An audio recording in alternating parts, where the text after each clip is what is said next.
Hey guys, tonight we're slipping into the dusty, scroll-filled world of Ming Dynasty China, where dodging taxes lands you in punishment so peculiar, you'll be glad you're just listening from your cozy bed. Picture yourself trudging through a bustling market in 15th century Nanjing, silk robes swishing, the air thick with the scent of steamed buns and jasmine. Merchants haggle, coins clink, but there's a nervous edge. Tax collectors lurk, their ink-brushed ledgers ready to catch anyone skimping on the emperor's due. One wrong move and you're not just broke, you're publicly shamed, or worse, sporting a new bamboo-related bruise. Spoiler, you probably wouldn't survive a week under Ming tax laws, with their knack for blending bureaucracy and creative humiliation. So before you get comfortable, take a moment to like the video and subscribe, but only if you genuinely enjoy what I do here. Drop a comment with your city and what time it is where you are. I love picturing you all chilling across the globe. Now, dim the lights, maybe turn on a fan for that soft background hum, and let's ease into tonight's journey together. You're standing in the heart of a Ming Dynasty village, the year roughly 1420, and the tax system is no joke. The Hongwu Emperor, founder of the Ming, set up a tax structure so tight it makes modern IRS audits look like a friendly chat over tea. Every household is registered in the yellow registers, a massive census that tracks your land, crops, and even how many chickens you've got clucking in your yard. The mainstream fact here? Taxes were collected in grain, silver, or labor, and the state used a community-based system called Ligia, where 10 households snitched on each other to ensure nobody dodged their share. If your neighbor shorted the tax man, you'd all feel the emperor's wrath. Quirky tidbit: some villages had to pay taxes in exotic goods like peacock feathers or cinnamon bark, because the imperial court loved flexing its wealth with rare stuff. Historians still argue whether this system was genius for control or a bureaucratic nightmare that sparked rebellions. You're no noble, so your taxes are due in rice or cloth, and the local officials already eyeing your meager harvest. Miss a payment, and you're not just fined. You're about to become the village's cautionary tale. Let's paint the scene. It's dawn, and you're hauling a sack of rice to the tax office, a squat wooden building with red pillars and a stern clerk who looks like he's never smiled. The air's damp, and your straw sandals squish in the mud. You're nervous because last year's flood left your fields half drowned, and your tax quota's still sky high. The clerk doesn't care about your sob story. He's got quotas to meet, and the emperor's armies need feeding. You hand over your rice, but it's a few caddies short. The clerk's brush pauses mid-scroll, and his eyes narrow. "Short again?" he mutters, like you've personally insulted his ancestors. Here's where the Ming system gets spicy. Punishments for tax evasion weren't just about money. They were designed to humiliate and deter. You're not getting a polite letter in the mail. You're facing a spectrum of consequences, from public shaming to physical pain, all wrapped in a bureaucracy so thorough it'd make a modern accountant weep. Joke number 1. You'd think skipping taxes would at least earn you a cool bandit nickname. But nope, just a sore back and a bad rep. The clerk scribbles your name on a blacklist, and you're officially a tax evader. The village headman's already gossiping about you at the tea house, and your neighbors are side-eyeing you like you've brought a curse on their crops. You're wondering if you can talk your way out of this. Maybe blame the flood or a rogue ox. But the Ming tax system's got no chill. They've seen every excuse, and they've got punishments ready that'll make you wish you'd sold your last pig to cover the bill. For now, you're sent home. But the clerk's warning rings in your ears. Pay up by next moon, or you'll regret it. You trudge back to your hut, the weight of imperial law heavier than the rice sack you couldn't afford to lose. You're back in your modest hut, the thatched roof leaking slightly from last night's rain, and the weight of your tax debt feels like a boulder on your chest. The emperor's gaze, even from distant Beijing, seems to pierce through the bamboo walls. The Ming Dynasty's rulers, especially the Yongle emperor in the early 1400s, didn't mess around when it came to taxes. The mainstream fact here is that the emperor relied on a vast network of scholar officials to enforce tax collection, each one loyal to the throne and trained in Confucian ideals of order. These guys weren't just collecting rice or silver, they were upholding the mandate of heaven, the belief that the emperor's rule was divinely sanctioned.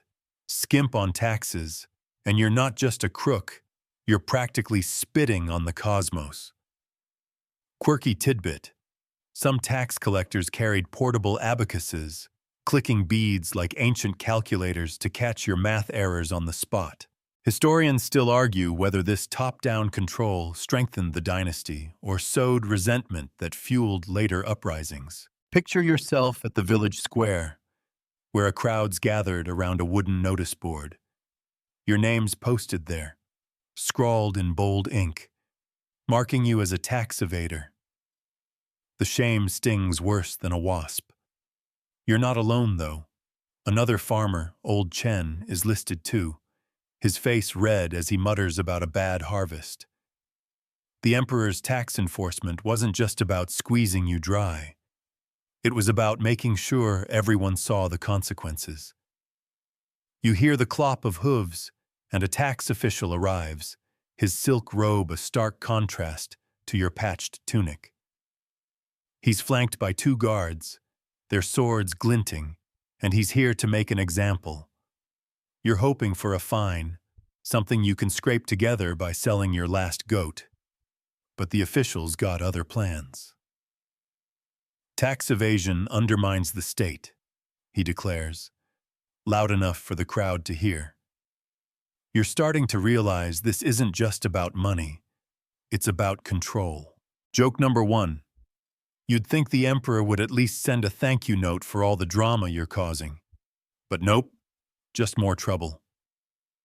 The official reads from a scroll detailing your debt. 3 pikels of rice, unpaid for 2 seasons. The crowd murmurs, and you catch a kid pointing at you, giggling like you're the village fool. The punishment hasn't even started, but the humiliation's already sinking in.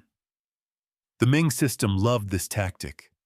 Public shame was cheaper than prison and twice as effective. You're ordered to stand before the crowd while the official lectures about duty and loyalty.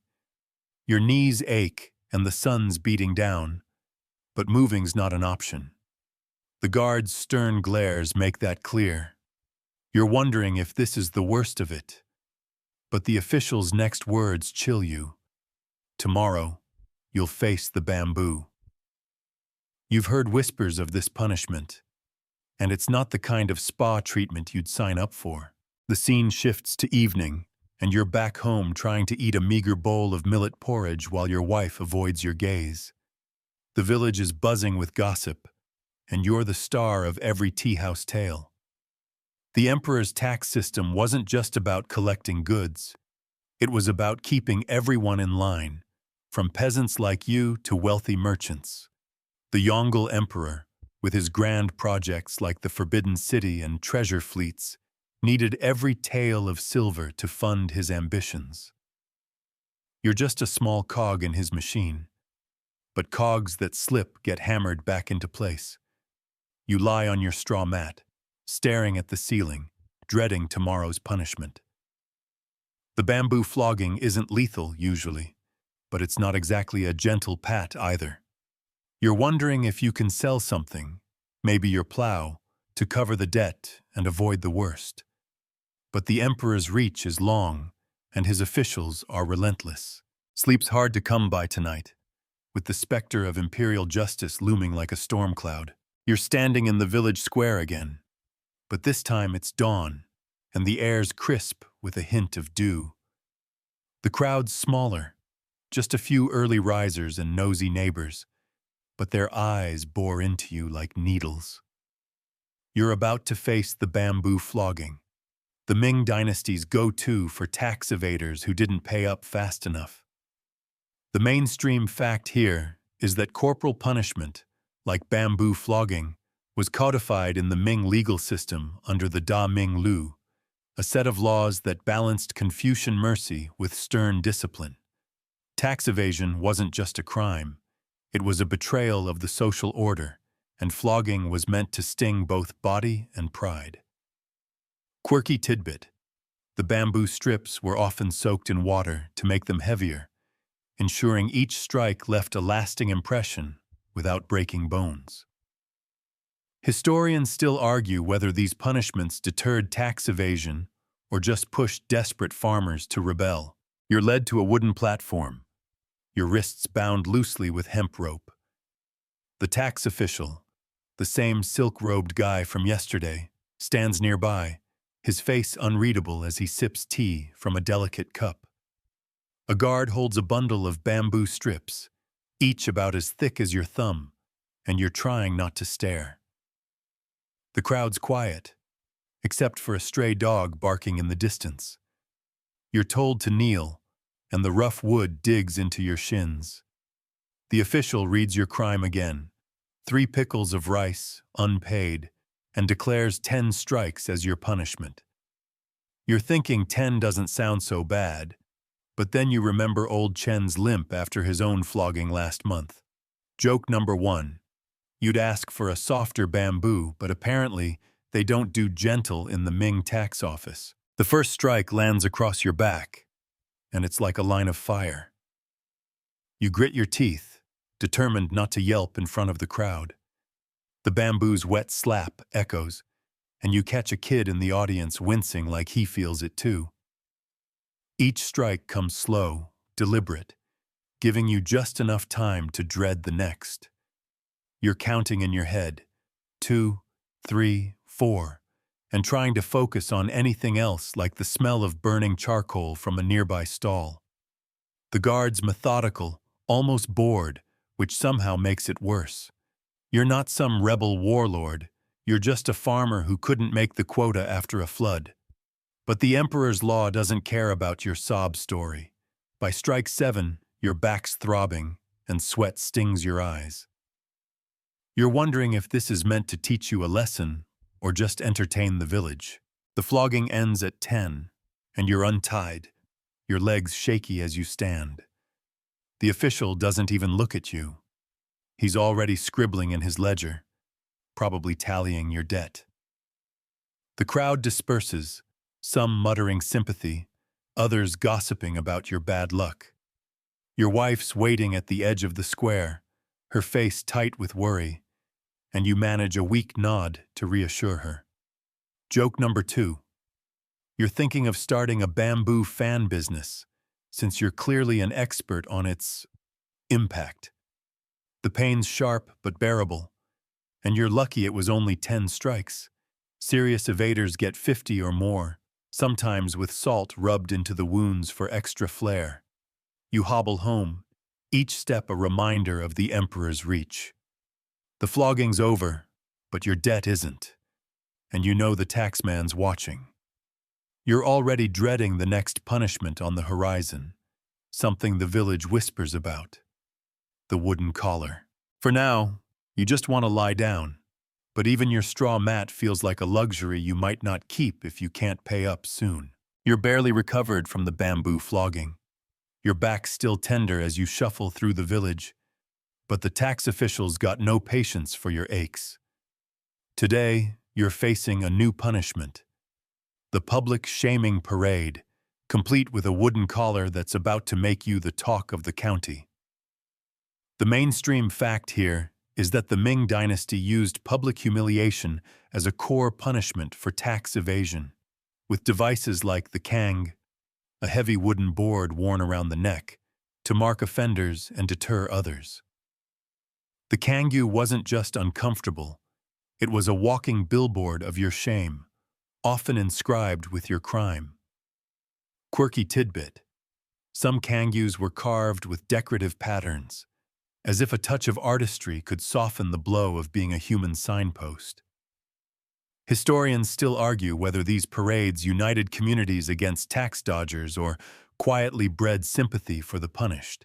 It's mid-morning, and you're led to the village center, where a crowd's already gathering, their chatter a low hum like bees. The kangyu is heavier than you expected, a square wooden frame that sits on your shoulders, locking your neck in place. Your crime, tax evasion, 3 pikuls unpaid, is painted in bold black ink across the front. You can't scratch your nose, can't look down, and every step feels like hauling a cart. The tax official, still sipping his tea like it's just another Tuesday, orders you to walk a circuit through the village, from the market to the temple and back. Joke number 1. You'd wave to the crowd, but this collar's got your social skills on lockdown. The parade begins, and you trudge forward, the kang creaking with every step. Kids trail behind, giggling and tossing pebbles that ping off the wood. A merchant you've known for years averts his eyes, pretending to adjust his scales. The sun's climbing, and sweat beads on your forehead, but you can't wipe it away. The route takes you past the tea house where old men pause their dice games to stare. One whispers, "Should have sold that ox," and you want to snap back, but the collar's weight keeps you focused on not tripping. The sensory overload is real. The smell of fried dough from a stall, the clatter of a cart's wheels, the sting of dust in your eyes. You're not just a farmer anymore. You're a spectacle, a warning to anyone thinking of skimping on taxes. Halfway through, your legs burn, and the collar's edges dig into your shoulders. A woman tosses a wilted cabbage leaf, and it sticks to the kang like a sad trophy. Joke number 2. You're starting to think this collar's a fashion statement. Next season's must-have for broke farmers. The crowd's mixed. Some jeer, others mutter about unfair quotas. You catch a glimpse of your wife in the distance, her hands clenched, and you force a small nod to say you're okay, even if you're not. The Ming system's genius was making punishment a community event. Everyone's reminded that the emperor's watching. By the time you loop back to the square, your neck's raw and the crowd's thinning. The official gestures for the kang to stay on another hour, just to drive the lesson home. You stand there, exposed, while life resumes around you, vendors haggling, kids chasing chickens. The shame's worse than the weight, and you're wondering how much worse this can get. Spoiler, the village gossip's about to make your life even cozier. You're finally free of the wooden collar. Its weight gone, but the raw ache on your shoulders lingering like an unwelcome guest. You're back in your hut, the air heavy with the scent of damp straw, but the village outside is alive with whispers about your tax-dodging parade. The Ming Dynasty didn't just punish your body. They made sure that your reputation took a beating too. The mainstream fact here is that social stigma was a deliberate tool in Ming punishment systems, with tax evasion often turning you into a pariah among neighbors who relied on collective tax compliance to avoid imperial audits. Quirky tidbit. Some villages had a tradition where tax evaders' names were chanted by kids as a mocking rhyme, like an earworm you couldn't escape. Historians still argue whether this communal shaming strengthened village unity or fractured it by pitting neighbors against each other. You're trying to sip a bowl of thin rice gruel, but every swallow feels like defeat. Your wife's quiet, stirring the pot, but you can tell she's heard the gossip too. The village tea house, just a stone's throw away, is where the real damage is happening. You imagine old Lee, the local busybody, holding court over a chipped teapot, spinning tales about your kang parade. He thought he could cheat the emperor, Lee's probably saying, while others nod or chuckle. You're not paranoid. You hear it yourself when you step outside for firewood. Two women by the well glance your way, their voices dropping to a hush, but you catch taxes and fool before they turn away. Joke number 1. You're thinking of charging admission for all this free entertainment you're providing the village. The sensory details hit hard. The creak of a neighbor's cart, the faint tang of smoke from a cooking fire, the way your patched tunic sticks to your sore back. You're not just a farmer anymore. You're that farmer, the one who brought shame to the whole Ligia group. The Ming tax system leaned on this group dynamic. 10 households, all watching each other, all on the hook if one slipped. Your neighbors aren't just gossiping. They're worried your mess will drag them into an audit. You pass by the village shrine, where incense curls into the air, and notice a fresh offering. Someone's praying for better luck than yours. You're tempted to toss in a coin yourself, but your pockets are emptier than a tax collector's heart. The gossip's not just idle chatter, it's a punishment that lingers. You overhear a kid singing that mocking rhyme about tax dodgers, and your name's worked into the verse. Joke number 2. You'd write a catchier tune, but your songwriting career's on hold until you pay that rice debt. Your son, barely 10, comes home with a bruised cheek, saying some boys taunted him about his kanga-wearing father. You clench your fists, but what can you do? The village's judgment is relentless, and the emperor's system counts on it. You're starting to realize the bamboo flogging was quick.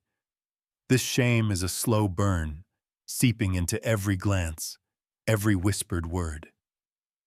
You lie on your straw mat at night, the village quiet except for a distant dog's bark, and wonder if you'll ever shake this stigma. The tax debt still looms, and you know the official's not done with you. Whispers hint at worse punishments ahead, like exile or a cage. For now, you just want the gossip to fade. But in a Ming village, that's about as likely as the emperor sending you a thank you note. You're still reeling from the village gossip, your name now a punchline from the tea house to the well. But the Ming tax system's got no time for your bruised ego. Today, you're facing a new consequence. Exile to a dusty outpost, far from the familiar creak of your hut's door. The mainstream fact here is that the Ming Dynasty often banished tax evaders to remote regions like the arid northwest or swampy south, as both punishment and a way to populate frontier garrisons. Exile wasn't just a change of scenery. It was a deliberate uprooting meant to break your spirit and warn others. Quirky tidbit. Some exiles were assigned to guard camel caravans, a job so tedious it made tax collecting seem thrilling. Historians still argue whether exile was more about state control or just a creative way to clear out troublemakers. It's early morning, and you're standing outside your hut, a hemp sack slung over your shoulder with a few belongings, a worn blanket, a chipped bowl, and a single copper coin you couldn't bear to leave behind. The tax official, his silk robe pristine despite the dust, hands you a scroll sealed with red wax, your exile orders. You're headed to a border outpost in Gansu, a place so dry the locals joke the wind carries sand instead of songs. Your wife's eyes are red, but she's silent, clutching your son's hand. The village watches from a distance, their whispers quieter now, tinged with pity. Joke number 1. You'd ask for a scenic route, but Gansu's views are just rocks and regret. The journey begins, and you're herded onto a creaking cart with 2 other exiles, both tax dodgers like you. The driver, a gruff man with a scar across his cheek, doesn't bother with small talk. The road's rough, jolting your sore back, still tender from that bamboo flogging, remember? And the air smells of sweat and sun-baked earth. You pass fields of millet, then sparse scrubland, the world growing emptier with every mile. The Kangyo parade feels like a distant memory, but this exile hits differently. You're not just shamed, you're erased from the village. Your hut likely reassigned to someone who pays their taxes on time. The sensory details are stark. The cart's rhythmic squeak, the burn of rope on your wrists, the faint buzz of flies circling the cart. You're wondering if you'll ever see your family again or if Gansu's your new forever. At a roadside stop, you're given a ladle of lukewarm water and a stale mantu bun. The other exiles mutter about their debts. One skipped a silver tax, the other hid a pig from the census. You share a weak laugh about how you all thought you'd outsmart the emperor. Joke number 2. You're thinking of starting a tax evaders club in Gansu, but the membership fee's probably due in rice. The reality sinks in as the cart rolls on. Exile means labor, maybe digging ditches or guarding a crumbling fort. The Ming system's clever. Your punishment fuels the empire's expansion, turning your mistake into free labor for the state. You stare at the horizon, where mountains loom like silent judges, and wonder if you can endure this. The village gossip's gone, but so's your home, and the outposts waiting to test you in ways the Kangoo never could. You're in Gansu now, the dusty outpost swallowing you whole, its air thick with the grit of sand and the faint tang of camel dung. Exile's harsh, but the Ming tax system's not done with you yet. It's time to face the tax collector's sneaky tricks that landed you here. The mainstream fact is that Ming tax officials were trained in sophisticated methods to detect evasion, using household audits and cross-referenced ledgers to catch discrepancies in reported crops or livestock. These scholar officials weren't just bureaucrats. They were the emperor's bloodhounds, sniffing out every hidden grain. Quirky tidbit. Some collectors used tax dogs, trained to bark at hidden stashes of rice or silver buried under floorboards. Historians still argue whether these detection methods were impressively efficient or so invasive they drove farmers to desperation. Picture yourself in the outpost's meager market, a scattering of stalls selling wilted greens and cracked pottery. You're hauling a sack of dirt for some fort repair, your exile labor, when you overhear 2 locals muttering about tax collectors back in their village. It takes you back to before your banishment, to the moment you thought you'd outsmarted the system. You'd underreported your rice yield, claiming a flood ruined half your fields. But the tax collector, a wiry man with a permanent smirk, showed up at your hut unannounced. He didn't just count your sacks. He paced your fields, checked the soil's dampness, and even questioned your neighbors about your harvest. You're kicking yourself now, standing in this windswept market, because that collector's tricks were sharper than a butcher's cleaver. Joke number 1. You thought you were clever, but that guy could have taxed your daydreams if he wanted. The memory's vivid. The collector's bamboo abacus clicking as he tallied your supposed yield, his eyes flicking to your nervous hands. He brought a tax dog, a scruffy mutt that sniffed your storeroom and yipped at a loose floorboard where you'd stashed a small jar of silver.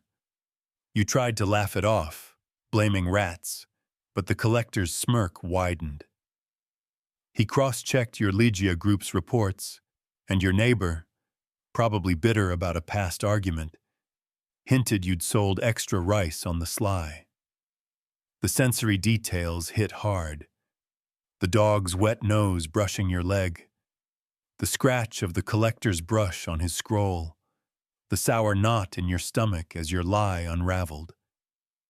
You're realizing now, in Gansu's dusty haze, that the Ming system was a machine, each part, ledgers, dogs, snitches, geared to catch you. Back in the present, you pause by a stall, the vendor eyeing your exile's rough tunic like you might steal his wares. You're wondering how many others got tripped up by those tricks.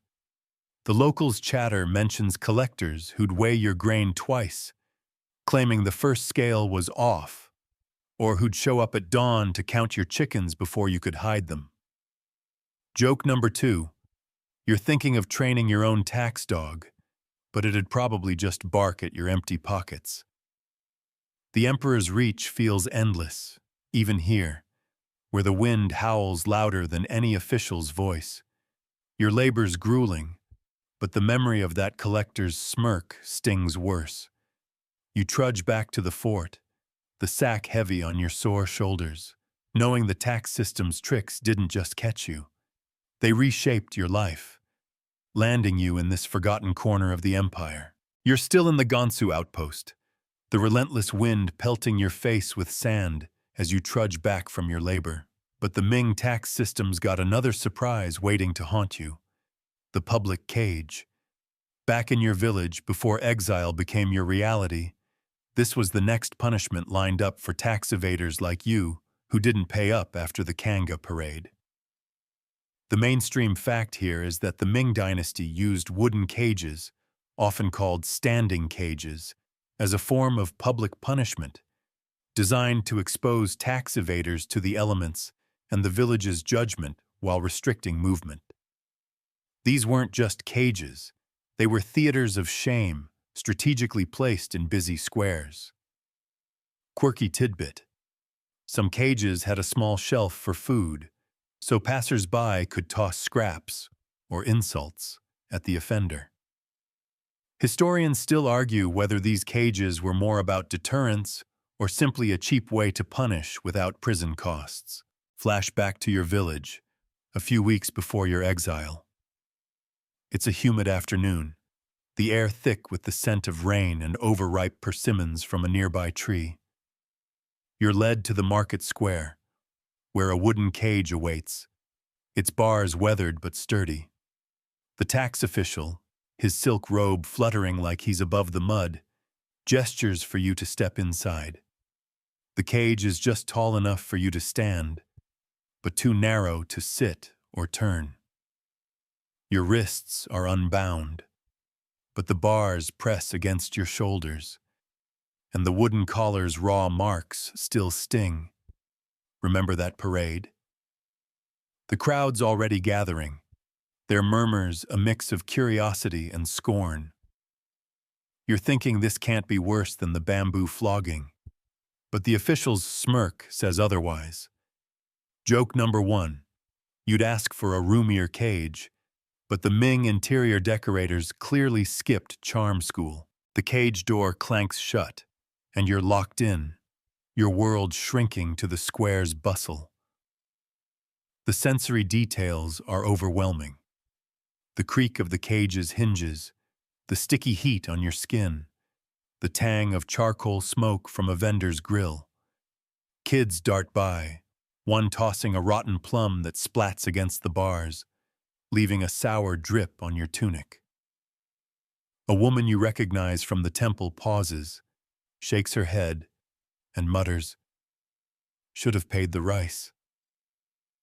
You want to shout that the flood ruined your fields, but your throat's dry, and the crowd's gaze feels heavier than the kang. The cage's design is cruelly clever. You're on display, unable to hide, while life goes on around you. Merchants haggle, carts rumble, and you're just a sideshow, a living warning to pay the emperor's due. By evening, your legs ache from standing, and a light rain starts, soaking your hair and chilling your bones. Someone tosses a moldy bun onto the cage's shelf, and you're too proud to grab it. Yet. Joke number 2. You're thinking of naming this cage Villa Misery, but the view's not exactly postcard-worthy. The official checks on you at dusk, his lantern casting shadows that make the bars look like claws. He notes your debts still unpaid and says you'll stay caged another day unless you miraculously produce 3 pikuls of rice. You're realizing the Ming system's not just about punishment, It's about breaking you down, step by public step. The crowd thins as night falls, leaving you with the patter of rain and the distant bark of a dog. You're wondering how you'll endure another day like this, and whether the exile you're now living in Gansu was actually a twisted kind of mercy compared to this cage's relentless shame. You're back in the Gansu outpost, the memory of that suffocating village cage still clawing at your mind. But the Ming tax system's not done piling on the pain. Now, you're grappling with the crushing fines that come with tax evasion, a punishment that hits your already empty pockets harder than any bamboo strike.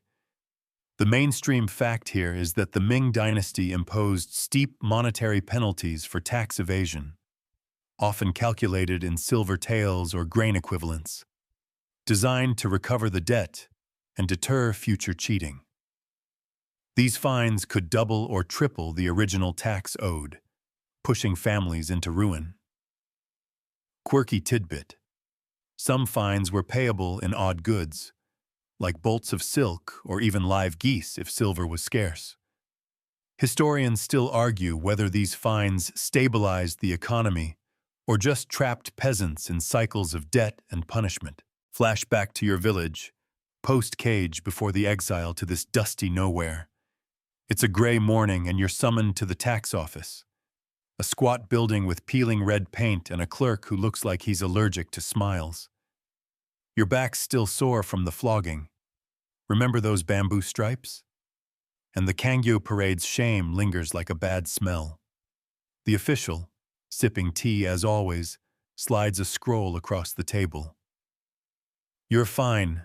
6 pekels of rice or 10 taels of silver, on top of the 3 pekels you already owe. You nearly choke. That's more than your fields yield in a good year, never mind after a flood. You're standing there, the room smelling of ink and mildew, your straw sandals shifting on the creaky floor. You're wondering if selling your hut would even cover this. Joke number 1. You'd offer to pay in good vibes, but the emperor's not into that currency. The official's voice is calm, like he's discussing the weather, but his words are a gut punch. If you can't pay within a month, the fine grows, and so do the punishments.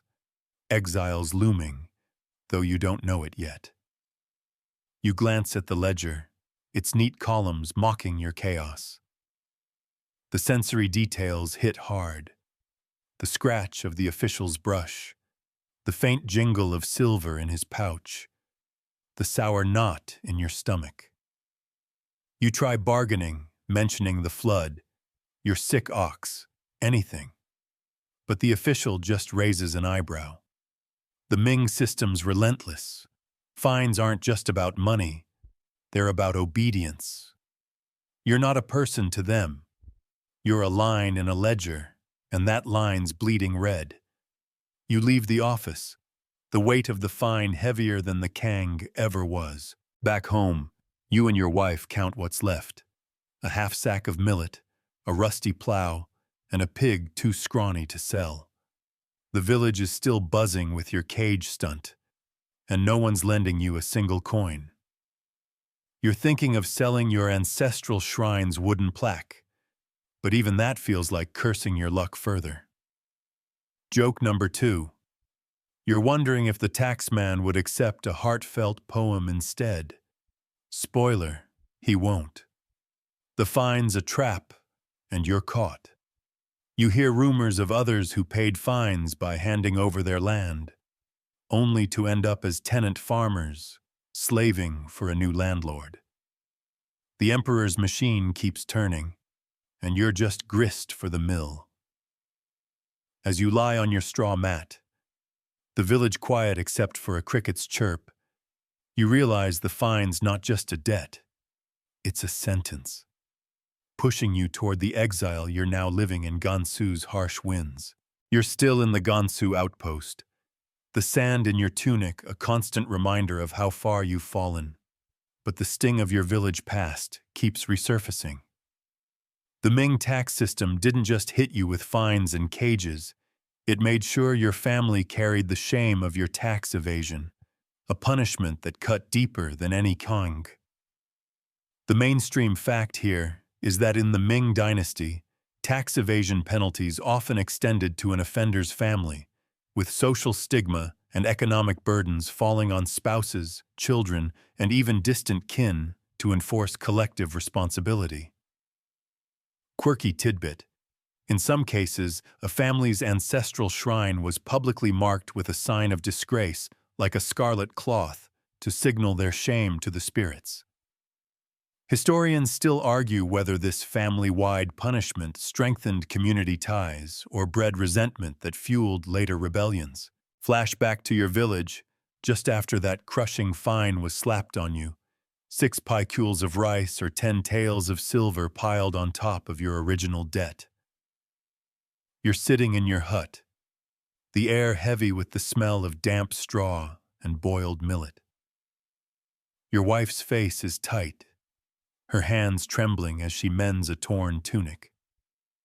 Your son, barely 10, hasn't spoken much since the cage incident, and you've noticed him avoiding the village square where kids still chant that mocking tax dodger rhyme. Remember that earworm? The tax official's latest move wasn't another physical punishment. It was a notice nailed to the village notice board, declaring your household dishonored for tax evasion. Your family's name, once just another farming clan, is now synonymous with failure. Joke number 1. You'd suggest a family rebrand, but team tax trouble doesn't quite roll off the tongue. The shame's a living thing, slithering into every corner of your life. Your wife can't barter at the market without merchants raising their prices, whispering that a tax dodger's coin is tainted. You catch the sensory details, the clink of their scales as they weigh her millet, the sharp tang of overripe fruit they refuse to discount, the way her shoulders slump as she walks away empty-handed. Your son's no better off. His friends' parents forbid them from playing with him, fearing your bad luck's contagious. He comes home with a torn sleeve one day, saying he fought a boy who called you the emperor's fool. You want to hug him, but your own shame stops you. The village shrine, where your ancestors' tablets rest, now has a red cloth draped over its entrance, a public mark of disgrace. You're not just fighting the tax man. You're fighting to keep your family's spirit from breaking. The Ligia system. Remember that group of 10 households snitching on each other?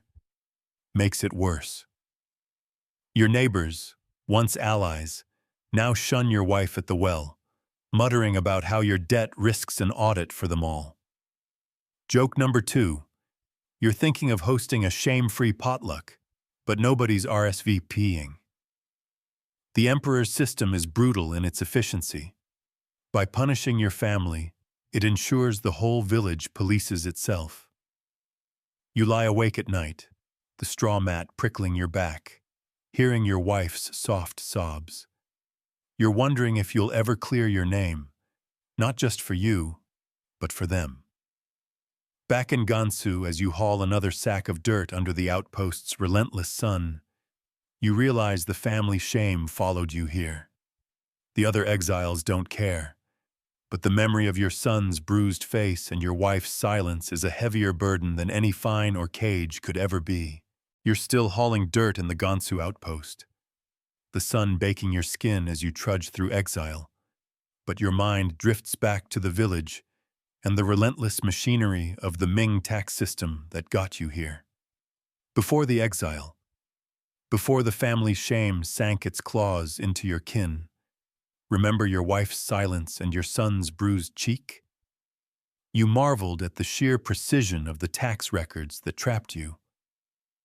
The mainstream fact here is that the Ming Dynasty's tax system relied on the yellow registers, a sprawling census updated every decade, cataloging every household's land, crops, and even tools with obsessive detail. These records were the backbone of imperial control, ensuring no grain or tail slipped through the cracks. Quirky tidbit. Some clerks used red ink to mark tax evaders in the registers, a scarlet letter that followed you across provinces. Historians still argue whether this bureaucratic rigor was a marvel of governance or a suffocating web that crushed the poor. Picture yourself back in the village, a few weeks after the cage ordeal. It's a muggy afternoon, and you're summoned to the tax office again. The same squat building with its peeling red pillars.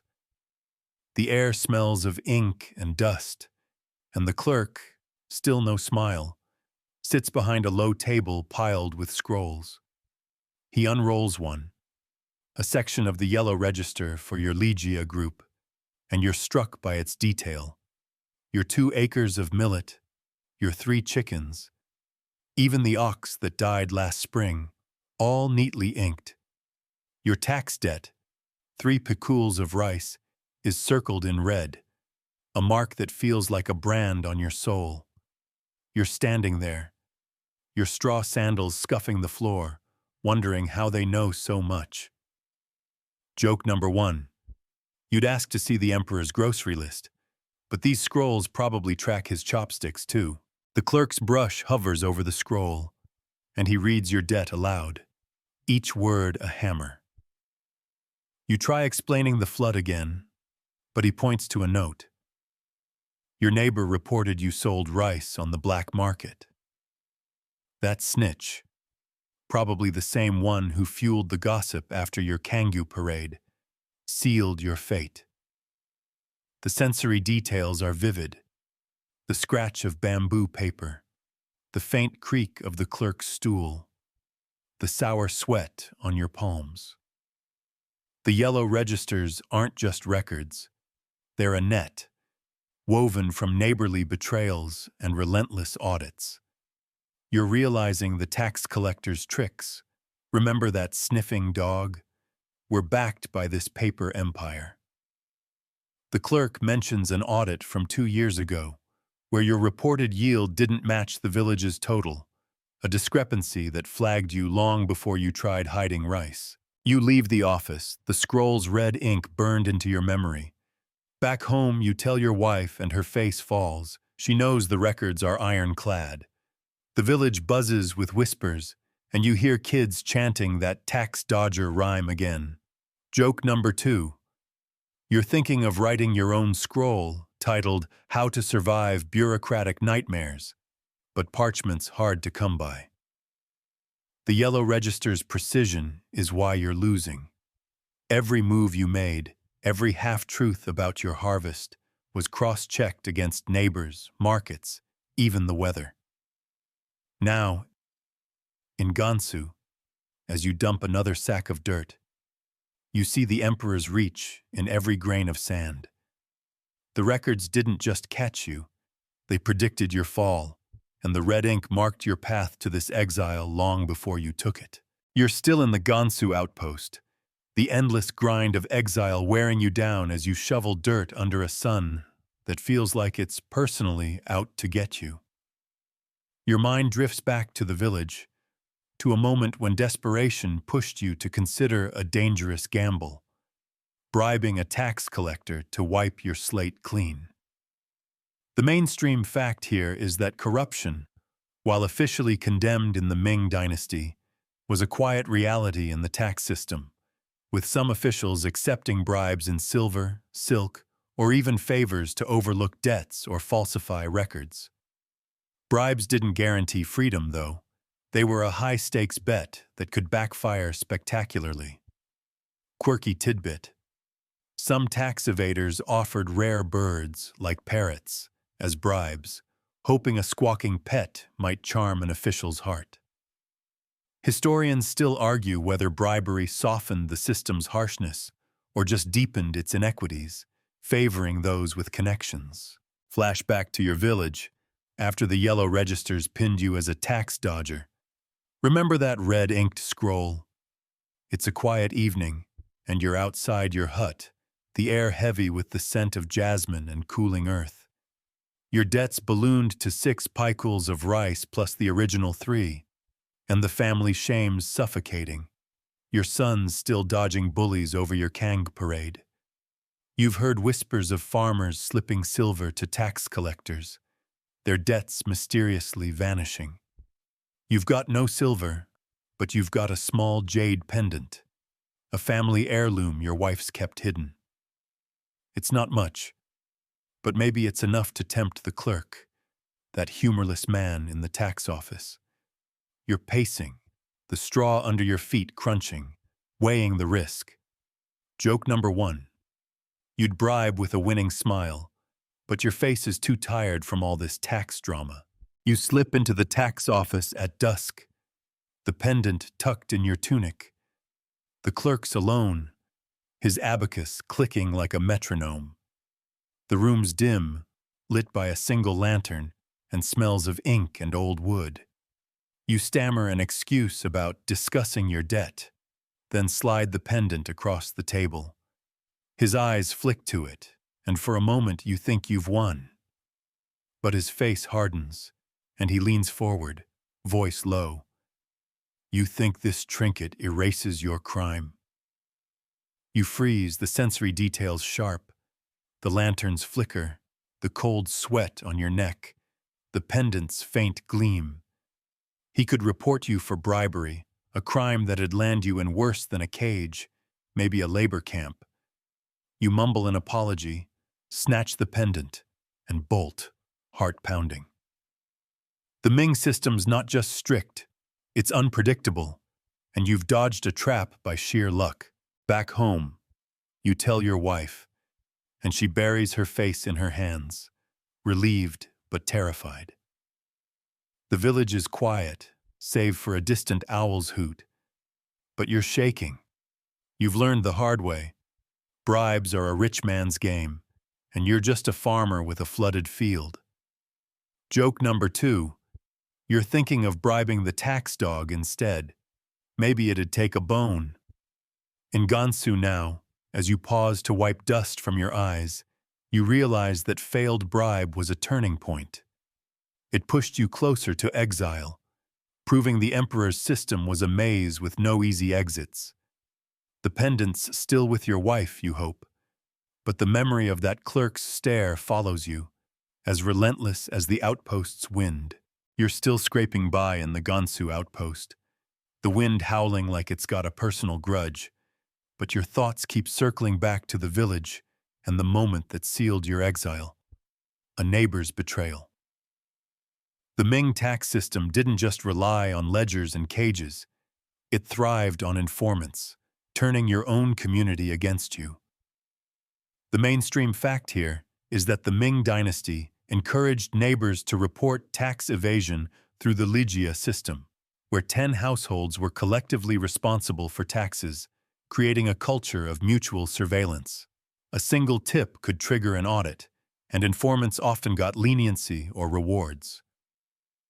Quirky tidbit. Some informants left anonymous notes tucked into temple offerings, letting the gods overhear their snitching. Historians still argue whether this system fostered accountability or poisoned village trust, driving wedges between lifelong friends. Flashback to your village, just after your failed bribe attempt. Remember that jade pendant fiasco? It's a warm evening, and you're repairing a fence outside your hut, the air thick with the scent of blooming lotus and charcoal smoke. Your debt's still crushing, 9 pekuls of rice now, with fines, and the family shame's a constant weight, your son dodging taunts about your cage stint. You're hoping to scrape by, maybe sell your plow to cover a fraction of the debt. But across the lane, your neighbor, Old Wu, has been quieter than usual. You've known him for years. He borrowed your ox once, shared rice wine at festivals. Lately, though, he avoids your gaze and you catch him lingering near the tax office. You're hammering a bamboo stake, the rhythmic thwack steadying your nerves, when a tax official arrives with 2 guards. They're here for you, and they've got proof. Wu's testimony that you hid a sack of rice in a neighbor's shed. The official reads Wu's statement, his voice flat but cutting. You're stunned, the sensory details vivid, the official's silk robe rustling, the sour tang of your own sweat, the distant cluck of chickens as the village holds its breath.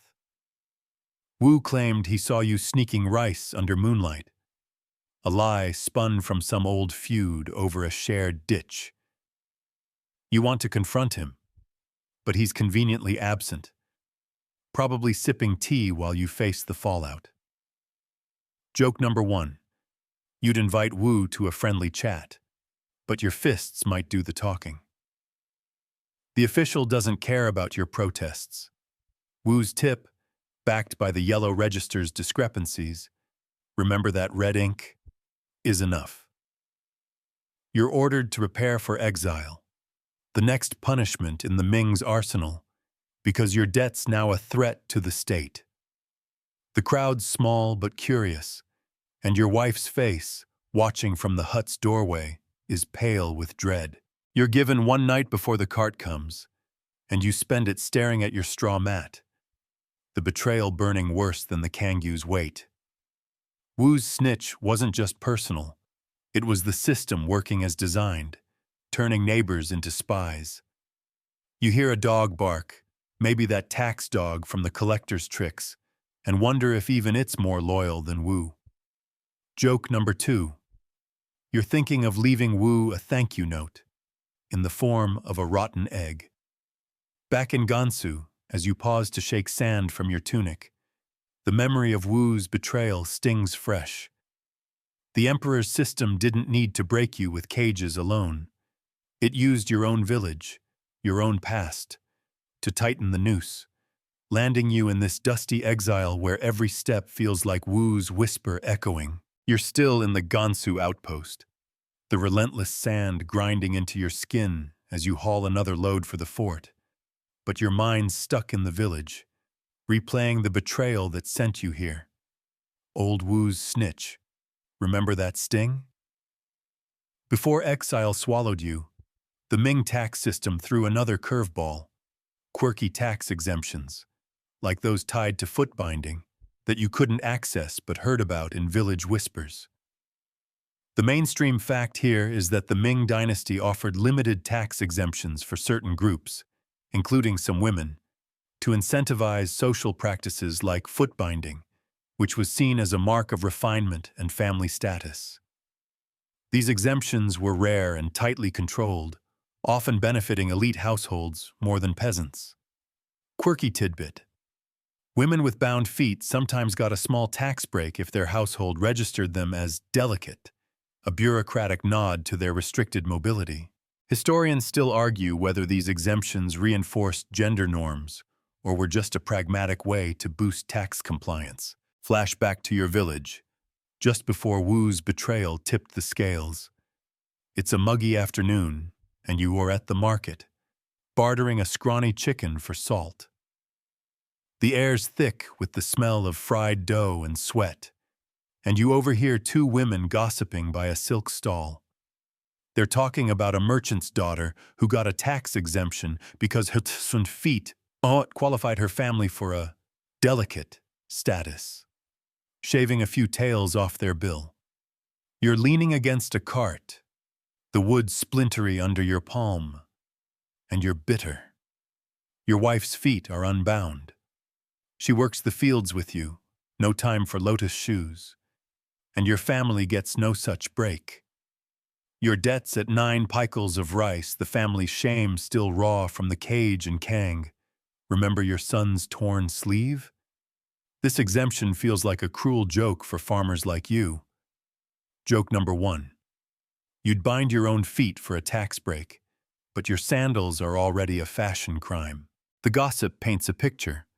The merchant's daughter, barely 16, hobbles on tiny feet, her family flaunting their status while you're dodging tax collectors. The sensory details hit hard. The clink of coins at the stall, the faint perfume of silk, the ache in your back from the flogging that started this mess. You're wondering why the Emperor's system rewards bound feet but not flooded fields. The women mention other exemptions. Scholars got breaks for passing exams, monks for temple upkeep, but none apply to you. The Ming's tax code is a maze, and you're stuck in its dead ends. You trudge home, the market's buzz fading, and tell your wife. She shakes her head, stirring a pot of thin porridge, and mutters, "The rich always find a way." You're realizing the system's not just harsh, it's rigged, dangling loopholes you'll never reach. Back in Gansu, as you pause to wipe dust from your eyes, the memory of that market chat burns. You're thinking of those delicate women, safe in their silk while you're breaking your back in exile. Joke number 2. You'd apply for an exemption as delicately broke, but the taxman's not buying it. The foot-binding loophole was a small thing, but it showed you the empire's priorities. Status over struggle, elites over you. Your exile's just another layer of that truth, and as you shovel dirt under the outpost's glare, you wonder if the village women are still gossiping about tax breaks you'll never see, while your family fights to survive the shame you left behind. You're still toiling in the Gansu outpost, the dry wind scraping your face like a tax collector's glare, but your thoughts keep drifting back to the village, where the Ming system's relentless punishments kept piling on. After Wu's betrayal, remember that snitch? And the bitter sting of hearing about foot-binding tax breaks you couldn't touch. The next blow was the seizure of your harvest. The mainstream fact here is that the Ming Dynasty frequently confiscated crops or livestock from tax evaders to offset unpaid debts, often taking far more than the owed amount to cover administrative costs. This left families starving and fields barren. Quirky tidbit. Some officials weighed seized grain in front of the village, using oversized scales to exaggerate the haul and shame the debtor publicly. Historians still argue whether these seizures stabilized the imperial treasury or pushed desperate farmers into banditry. Flash back to your village, just days after Wu's tip landed you in deeper trouble. It's dawn, the air cool and heavy with the scent of dew-soaked millet.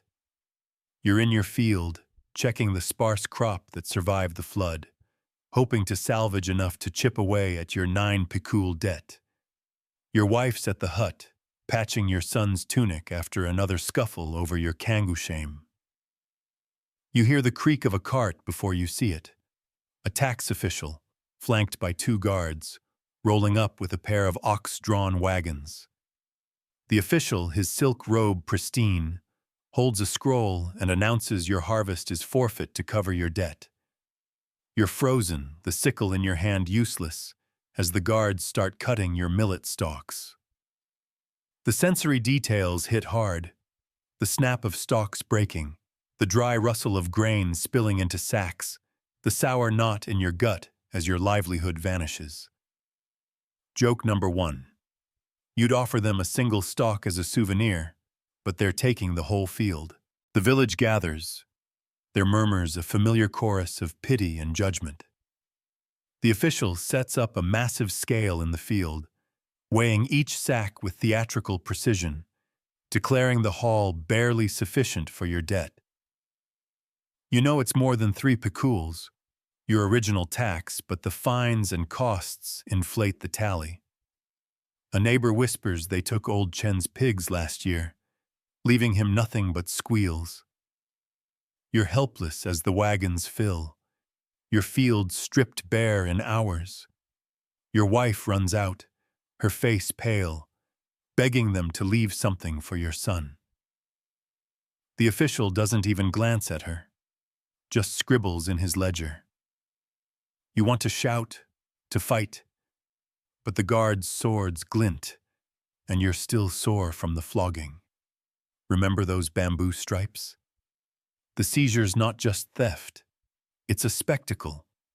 Another Ming trick to make sure everyone sees the emperor's grip. By noon, the carts roll away, and your field's a graveyard of stubble. The village disperses, leaving you with the echo of their whispers and the weight of your wife's silence. Joke number 2. You're thinking of planting tax-free dreams next season, but the emperor probably taxes those too. Back in Gansu, as you pause to shake sand from your tunic, the memory of that stripped field burns worse than the outpost's sun. Your harvest's loss wasn't just food, it was hope, pushing you closer to the exile you're now living. The Ming system didn't just take your grain, it took your future, leaving you to wonder how your family's surviving without even a handful of millet to their name. You're still grinding away in the Gansu outpost, the sand in your boots a gritty reminder of your exile. But your mind's stuck on the village, where the Ming tax system's punishments kept escalating. After your harvest was seized, remember those carts hauling away your millet? You faced the next ordeal, a trial before a scholar official, the emperor's judge in this relentless saga. The mainstream fact here is that Ming Dynasty tax evasion cases were often judged by local magistrates, scholar officials trained in Confucian law, who balanced legal codes like the Da Ming Lu with moral lectures to reinforce imperial order. Their verdicts could range from fines to exile, depending on the debt's size and the offender's attitude. Quirky tidbit: some magistrates burned incense during trials, claiming it cleared dishonest spirits from the room. Historians still argue whether these trials were fair hearings or theatrical displays of imperial power meant to cow the masses. Flash back to your village, a week after your field was stripped bare. It's a humid morning, and you're summoned to the yamen, the local government hall, a looming building with red pillars and a tiled roof that screams authority. Your debts at 9 pikols of rice, the family shame heavier than ever. Your wife's barely speaking, and your sons stopped playing outside since the harvest loss. You're led into a courtyard, the air thick with the scent of sandalwood incense and damp stone. The magistrate, a stern man in a black cap and blue robe, sits behind a high desk, his brush poised over a scroll. You kneel on the hard floor, your knees aching, and the crowd, neighbors, merchants, even old Wu the snitch, watches from the sidelines. Joke number 1. You'd ask for a softer cushion, but the Ming courtroom's not exactly 5-star. The magistrate reads your charges: tax evasion, falsified yields, and disrupting the Ligia harmony, thanks to Wu's testimony. His voice is calm but sharp, each word a nail in your fate. You try explaining the flood, the bad harvest, but he cuts you off with a raised hand, quoting Confucius about duty to the state. The sensory details are vivid: the faint crackle of the incense, the scratch of his brush on paper, the sweat beading on your forehead as the crowd murmurs. He mentions the yellow registers. Remember that red-inked scroll, showing your discrepancies, and you realize the system's been building this case for months. The magistrate's verdict comes fast: exile to Gansu, effective immediately, plus a permanent mark in the records. You're stunned, your heart sinking as you picture your wife's face. The incense's cloying smoke makes you dizzy, and you wonder if it's really chasing spirits or just your last shred of hope. The crowd shifts, some nodding approval, others whispering pity. The magistrate adds a lecture about honoring the emperor, but you barely hear it over the roar in your ears. You're led out, the yamen's gates creaking shut behind you, and your wife's waiting, her eyes red but dry. Joke number 2. You're thinking of appealing to the emperor himself, but you'd probably just get taxed for the parchment. Back in Gansu, as you pause to wipe dust from your eyes, the memory of that trial stings worse than the flogging or kangwu. The magistrate didn't just judge you, he erased you from the village, sending you to this outpost where every shovelful of dirt feels like the weight of his verdict. The Ming system's not just punishing you, It's making sure you and everyone else know the emperor's word is final. You're still in the Gansu outpost, the relentless sun baking the earth as you haul another load of dirt. But your mind's back in the village, where the Ming tax system's grip sparked more than just your personal ruin. After the magistrate's verdict sent you into exile, remember that incense-choked yamen? You heard whispers of tax riots breaking out, a chaotic response to the emperor's unyielding demands. The mainstream fact here is that tax evasion and heavy quotas in the Ming Dynasty occasionally triggered localized uprisings, where desperate farmers, pushed by seizures and punishments, took up pitchforks or even just fists against tax collectors. These riots rarely toppled the system, but showed the cracks in imperial control. Quirky tidbit: some rioters smeared their faces with mud to avoid recognition, believing it fooled both officials and ancestral spirits. Historians still argue whether these uprisings were organized resistance or just spontaneous outbursts of rage from a taxed-out peasantry. Flashback to your village, just before your exile cart rolled out. It's a tense evening, the air heavy with the scent of burning straw and the distant hum of angry voices. Your fields still a stubble graveyard from the harvest seizure, and the family shame, your son's silence, your wife's weary eyes, hangs like fog. You're packing your meager sack when you hear a commotion near the village square. Slipping out, you see a crowd, maybe 50 strong, gathered around the tax office. They're not just grumbling, they're shouting, waving sickles and staffs. Old Chen, who lost his pigs to a seizure, is at the front, his face streaked with mud, yelling about unfair quotas. You're standing at the edge, your heart pounding, the sensory details sharp, the crackle of a torched tax notice, the sour tang of sweat in the air, the thud of a thrown rock hitting the office door. Joke number 1. You'd join the riot, but your resume's already full of bad tax decisions. The crowd's fury isn't just about Chen's pigs or your stripped field. It's about years of audits, kangyus, and fines that crushed everyone. You spot a few Ligia neighbors, usually quick to snitch like Wu, now shouting alongside Chen. The tax official, that silk-robed tea sipper, peers from a window, his face pale before he ducks out of sight. No guards are here yet, but you know they're coming. Someone hurls a clay pot, and it shatters against the office wall, the crowd roaring. You're tempted to join, to vent the pain of the flogging, the cage, the betrayal, but your wife's voice in your head stops you. She's already losing you to exile. The riot's chaotic, but it's not aimless. They're burning tax scrolls, those yellow registers that trapped you with red ink. You're wondering if your name's going up in smoke, a fleeting chance at freedom. But you know the emperor's records are backed up in Beijing. By nightfall, the riot fizzles as guards arrive, their swords glinting under torches. The crowd scatters, mud-faced rioters vanishing into alleys. You slink back to your hut, the echo of their shouts lingering. Joke number 2. You're thinking of starting a riot fan club, but the emperor's probably got a tax for that too. Back in Gansu, as you pause to shake sand from your hair, the memory of that riot feels like a fever dream. It didn't save you. Exile came anyway. But it showed you the system's edges, where desperation could spark defiance. You wonder if Chen's still fighting, or if he's out here, somewhere, shoveling dirt like you, another casualty of the Ming's unforgiving machine. You're still dragging through the Gansu outpost, the sand stinging your eyes as you lug another sack of dirt.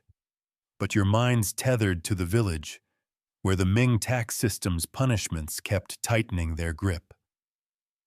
After the tax riot fizzled, remember those mud-smeared faces and burning scrolls? You faced another public humiliation. The pillory, a creaking wooden trap that made the Kang seem almost cozy.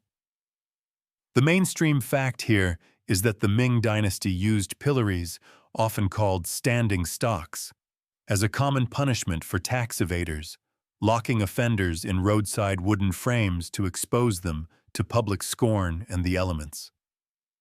Unlike the mobile Kang, pillories were fixed, making you a stationary target for the village's judgment. Quirky tidbit: some pillories had bells attached, jingling with every twitch to draw more attention to your plight. Historians still argue whether pillories were effective deterrents or just cruel spectacles that hardened resentment against the emperor. Flash back to your village just before the exile cart hauled you to this dusty nowhere. It's a sweltering midday, the air thick with the scent of sun-baked mud and overripe melons from a nearby stall. You're marched to a crossroads just outside the market, where a pillory waits, a rough wooden frame with holes for your wrists and neck. The tax official, his silk robe untouched by the dust, reads your crime. 9 pakuls of rice unpaid, a debt swollen by fines and defiance. Your family's shame is raw. Your wife stopped going to the well to avoid whispers, and your son's bruises from taunts still linger. You're locked into the pillory, the wood clamping tight, forcing you to stoop. The bell tied to the frame jingles as you shift, and the crowd, already gathering, chuckles. Joke number 1. You'd ask for a quieter bell, but the Ming's got a flair for noisy shame. The sensory details are brutal.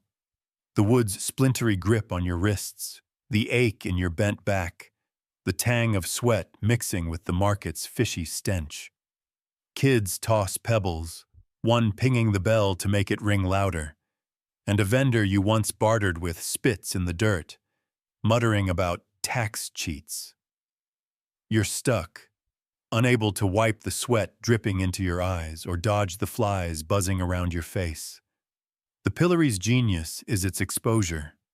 You're not just punished, you're a landmark, a warning post for every passerby. A cart rumbles by, its driver shouting, "Pay your taxes!" and the crowd laughs. You're thinking of the Kang parade, but this is worse. You can't move, can't hide, just endure.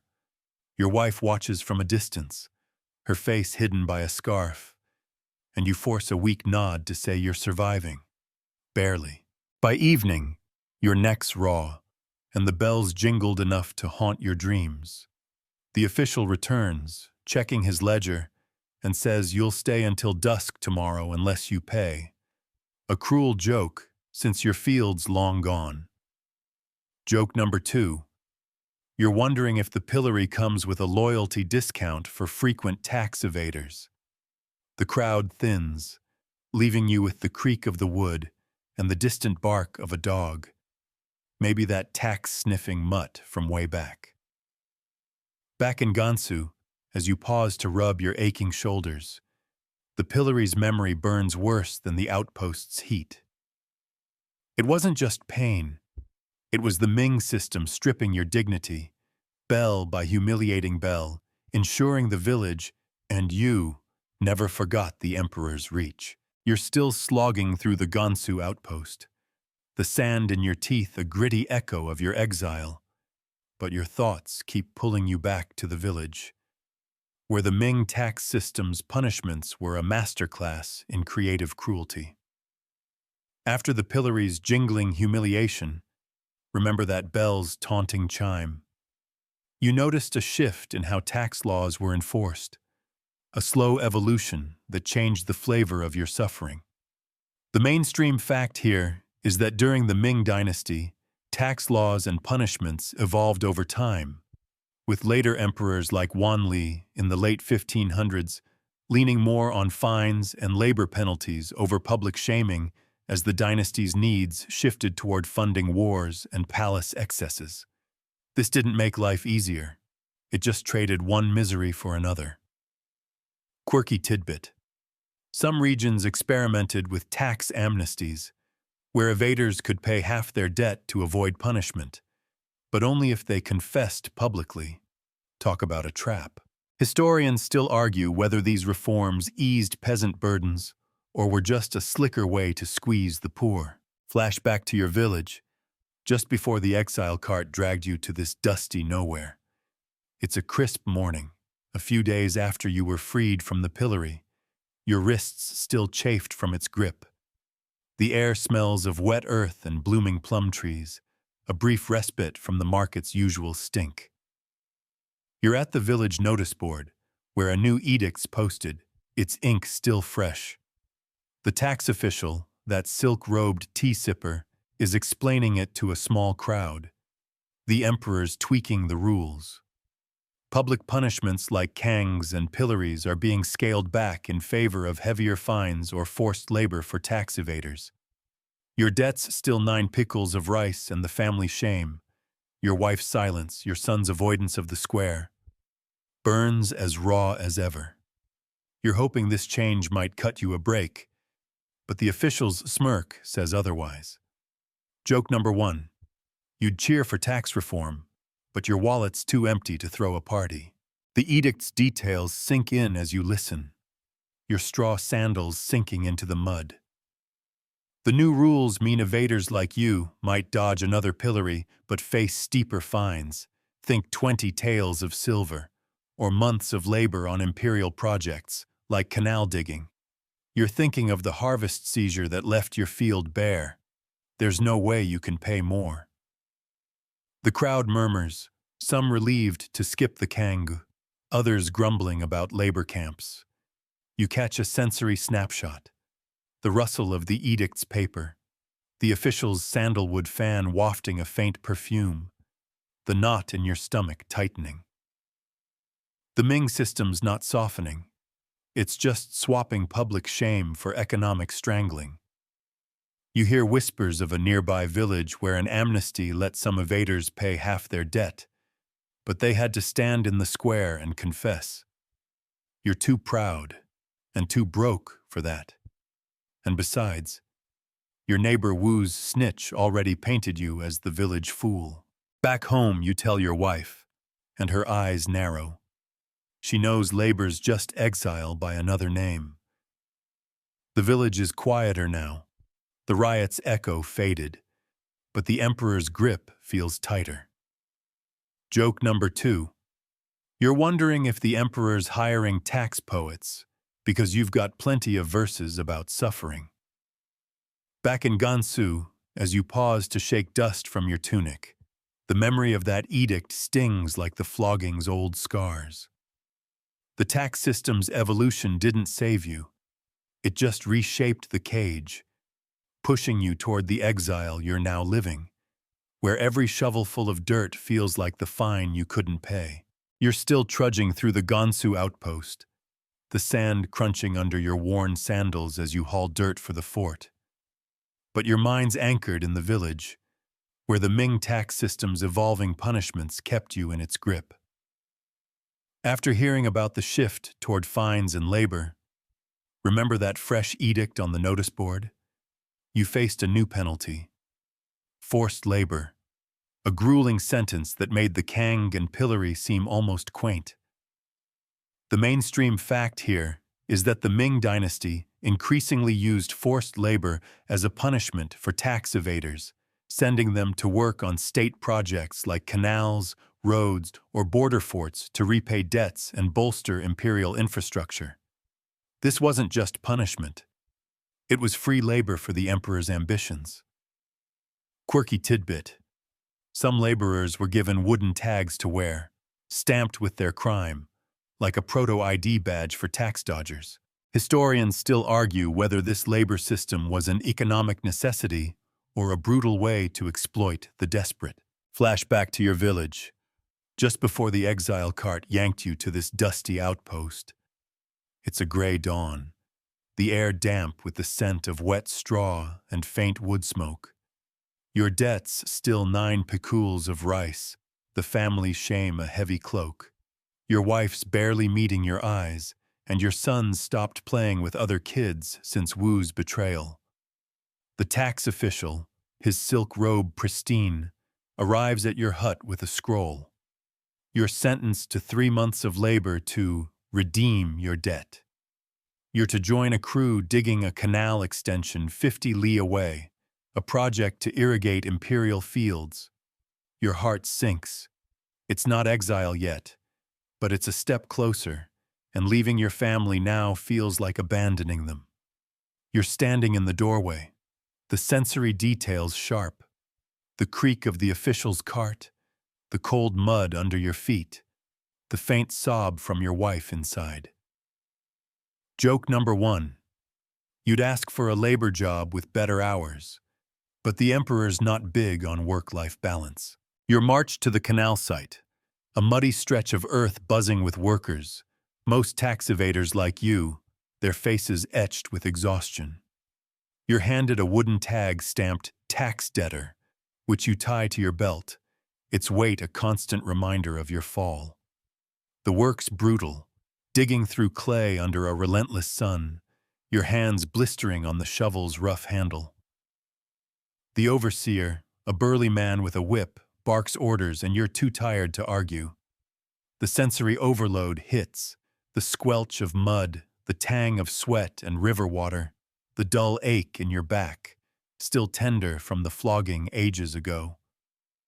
You're paired with a man who skipped a silver tax.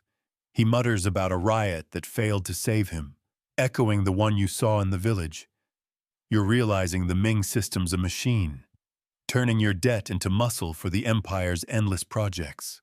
By evening, you're given a bowl of thin gruel and a straw mat under a leaky tent. Your tag clinks as you lie down, and you wonder if your wife's managing without you. The canal's progress is slow, but the emperor's coffers don't care about your blisters. Joke number 2. You're thinking of naming this canal River of Regret, but the overseer's not taking suggestions. Back in Gansu, as you pause to rub your sore shoulders, the memory of that labor stings worse than the pillory's bell. It wasn't just work. It was the Ming system grinding you down, a prelude to the exile you're now living, where every shovelful of dirt feels like an echo of that canal's mud. You're still slogging through the Gansu outpost, the wind tossing sand into your eyes as you haul another load for the fort. But your mind's stuck in the village, where the Ming tax system's punishments kept evolving into darker territory. After the grueling canal labor, remember those blisters and that wooden tax debtor tag? You heard whispers of the emperor tightening the screws on tax evaders, his mercy fading like a spent candle. The mainstream fact here is that under later Ming emperors, like Jiajing and Wanli in the mid to late 1500s, tax enforcement grew harsher as the dynasty faced financial strain from wars, corruption, and lavish court spending. Punishments shifted from symbolic shaming to more severe measures, like permanent exile or worse, to deter widespread evasion. Quirky tidbit: some officials started using tax lanterns, lit at night to signal villages under audit, a glowing warning of imperial wrath. Historians still argue whether this crackdown stabilized the empire or accelerated its decline by alienating the peasantry. Flashback to your village, just before the exile cart dragged you to this desolate outpost. It's a chilly evening, the air sharp with the scent of frost and burning pine from a neighbor's fire.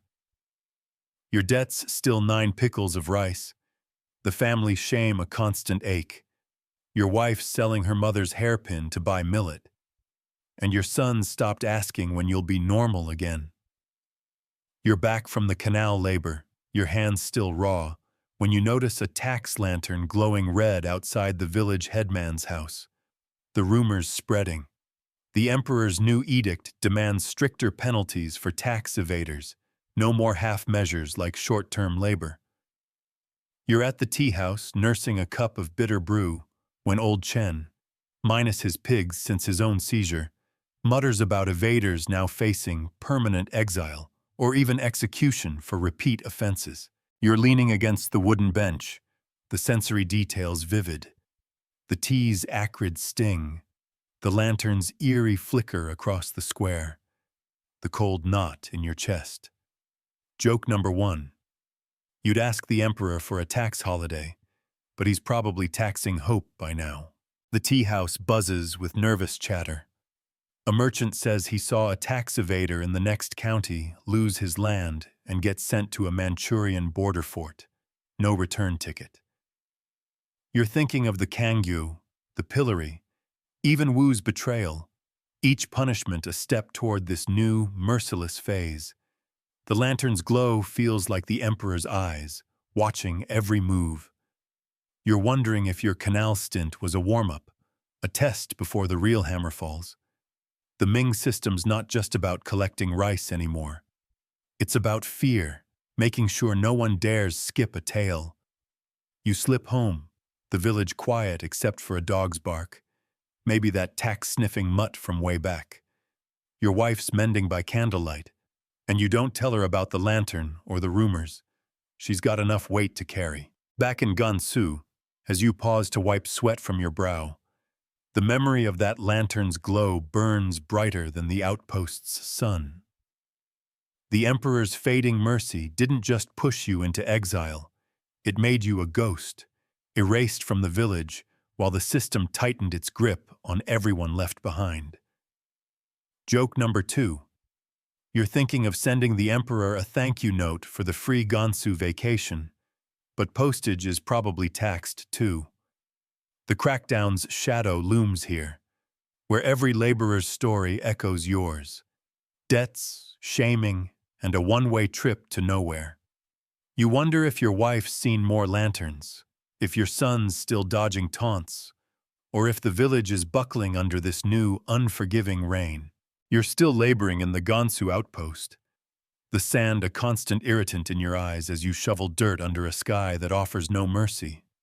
But your thoughts keep dragging you back to the village, where the Ming tax system's escalating punishments left scars deeper than the flogging's stripes.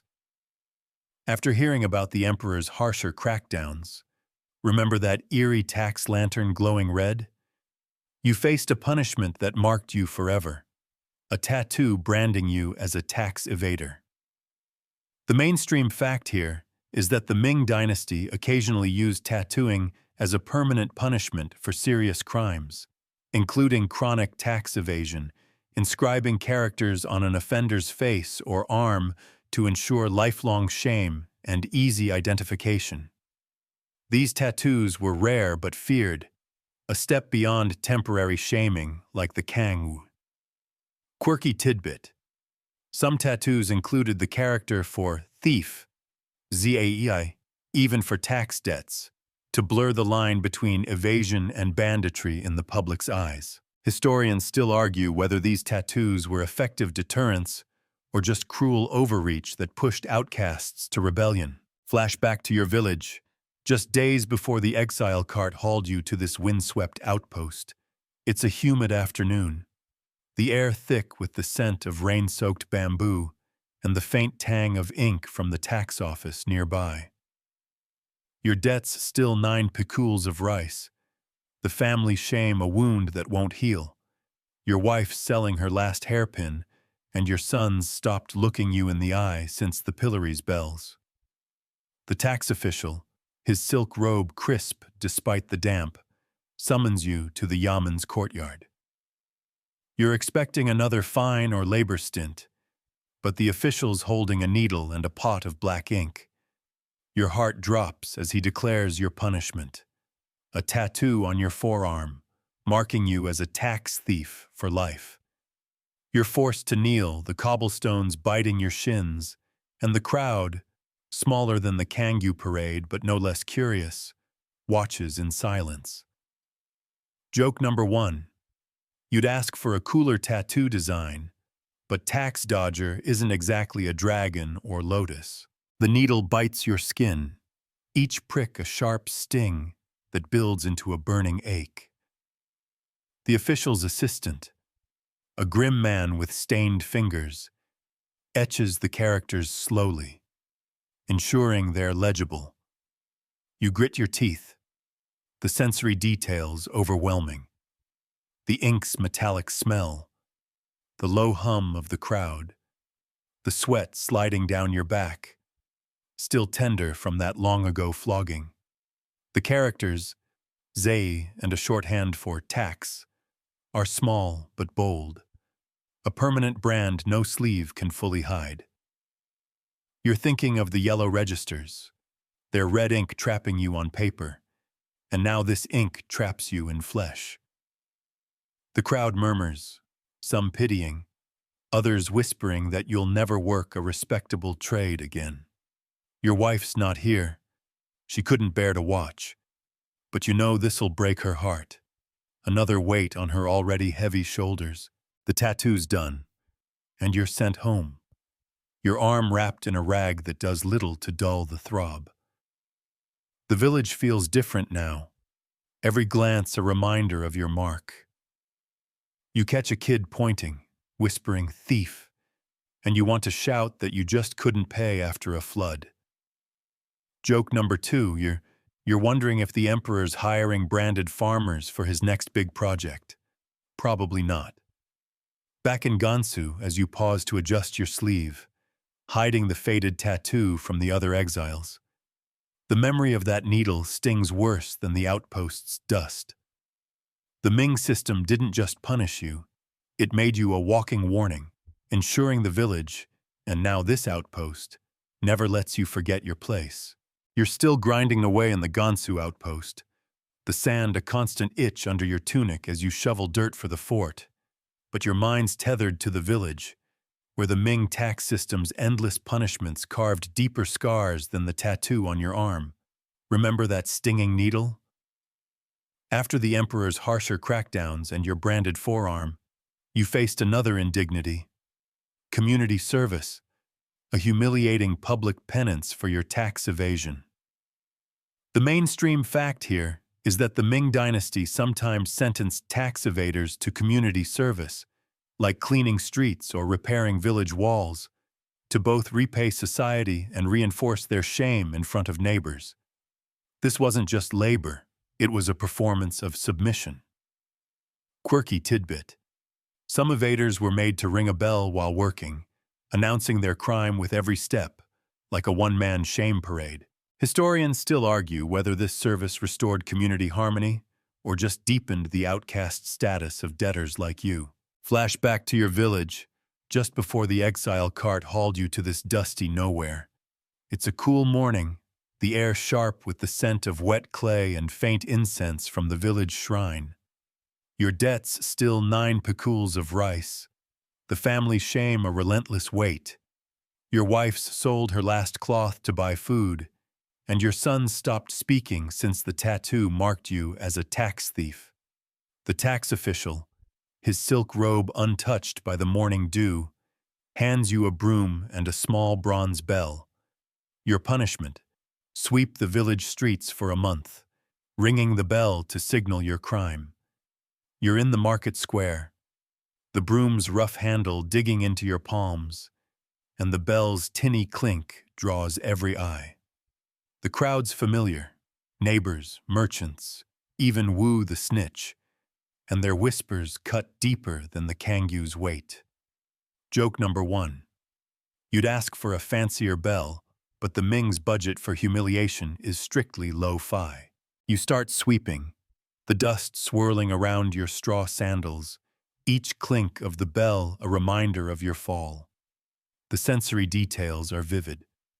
The broom's scratch against the dirt, the faint tang of rotting fruit from a nearby stall, the ache in your arm where the tattoo hides under a rag. Kids trail you, giggling, one mimicking the bell with a stick on a pot. A woman you once helped with her harvest turns away, muttering about emperor's fools. You're thinking of the pillory's bells, the kangyu's creak, and how the Ming system loves its sound effects. The work's not hard: sweep the square, clear the temple path, but the shame's crushing. You pass the tea house where old Chen, now pigless, gives you a nod, a rare flicker of solidarity. You're wondering if this public penance will ever end your debt, or just prolong the village's judgment. By noon, your back's sore, and the bell's clink is a song you'll never unhear.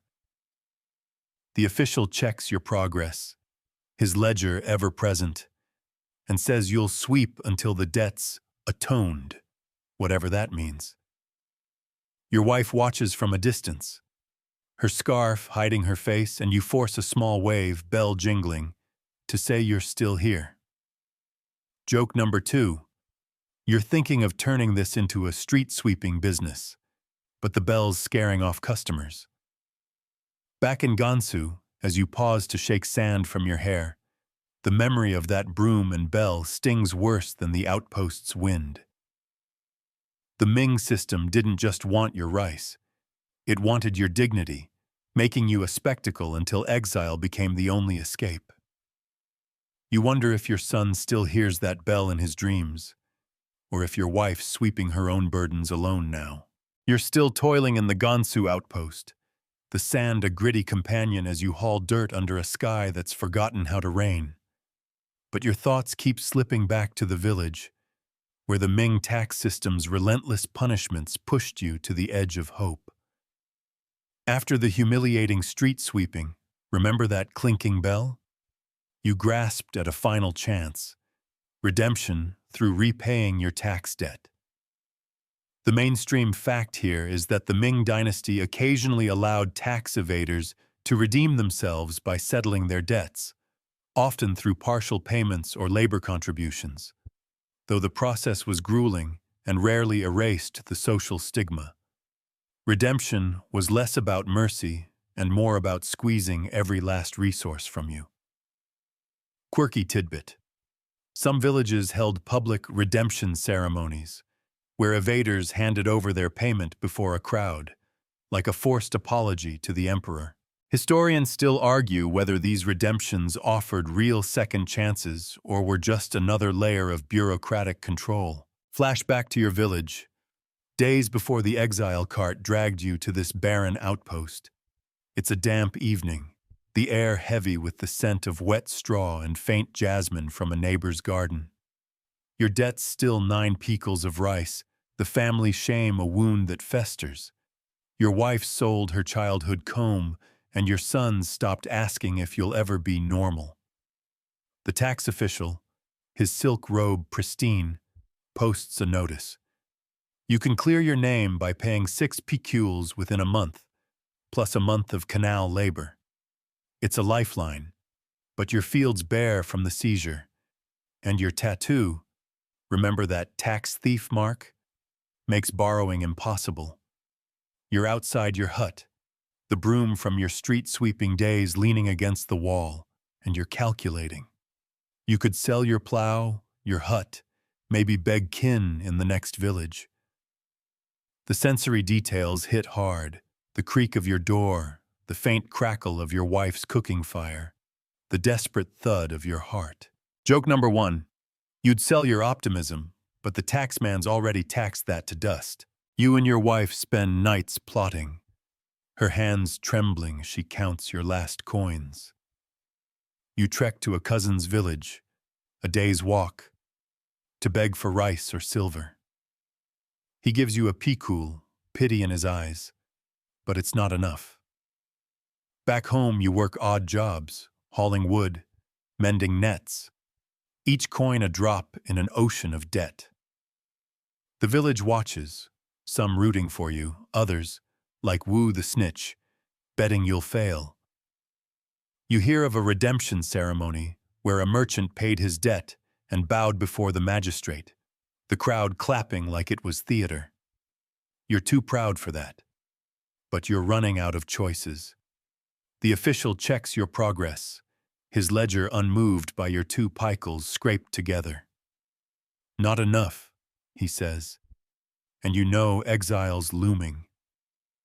The sensory weight lingers, the jingle of your coins, the sour tang of your sweat, the echo of that bell you swept with. You're so close, but the system's designed to keep you scrambling. Your wife's eyes, once fierce, now hold a quiet defeat. Joke number 2. You're thinking of redeeming yourself with a heartfelt speech, but the emperor's not big on poetry slams. Back in Gansu, As you pause to wipe dust from your brow, the memory of that failed redemption burns worse than the Kangyu's weight. You gave everything, your pride, your family's last treasures, but the Ming system wanted more than rice. It wanted your surrender. You wonder if your wife's still counting coins, if your son believes in second chances, or if the village has forgotten you, a ghost swept away by a broom and a debt you couldn't pay. You're still in the Gansu outpost, the sand a constant whisper against your skin as you shovel dirt under a fading sun, but your mind's rooted in the village, where the Ming tax system's punishments built a legacy that outlasted your presence. After the failed redemption attempt, remember those 2 pitiful paikuls of rice? You were exiled, leaving behind a village forever marked by the emperor's tax laws.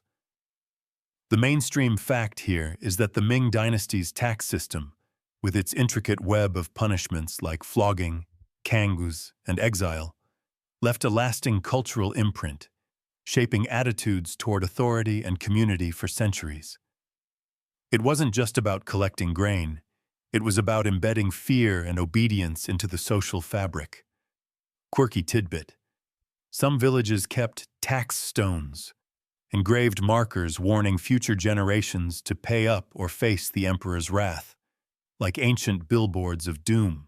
Historians still argue whether this system's legacy strengthened imperial control or sowed seeds of distrust that later fueled rebellions. Flash back to your village, the day the exile cart rolled you out.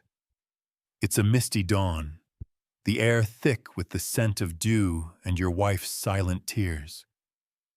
Your debt, 9 paikuls of rice, remains unpaid. The family's shame a scar that lingers in your son's downcast eyes and your wife's weary hands. You're leaving behind a village changed by your saga.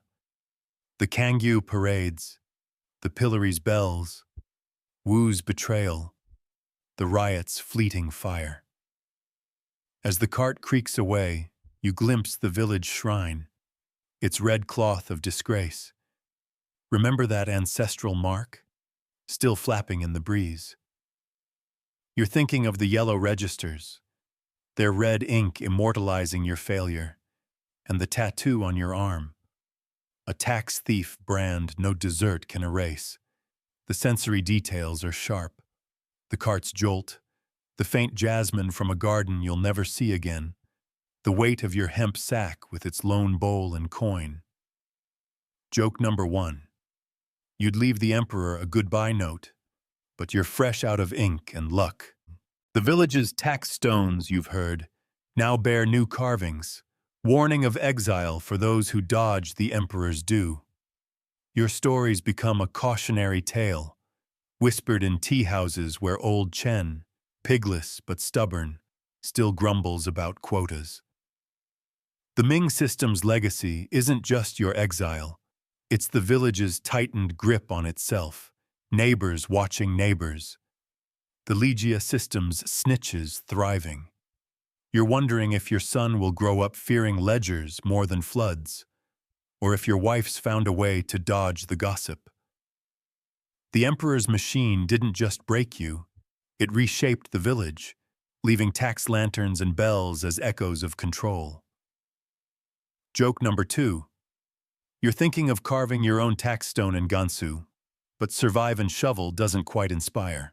As you stand in the outpost, the shovel heavy in your hands, you realize the Ming's tax legacy stretches even here, where exiles like you build forts for an empire that forgot you. The system's shadow lingers in every grain of sand, every laborer's muttered curse. You're a fragment of its story, one of countless farmers ground down by scrolls and scales. Now, let's ease away from Gansu's dust and the village's weight. Picture yourself lying on a soft mat, the air cool, a gentle hum of crickets outside. The emperor's ledgers, the bells, the tattoo, they're fading, like ink washed by rain. You're not carrying that debt anymore. It's just a story, a whisper in the night.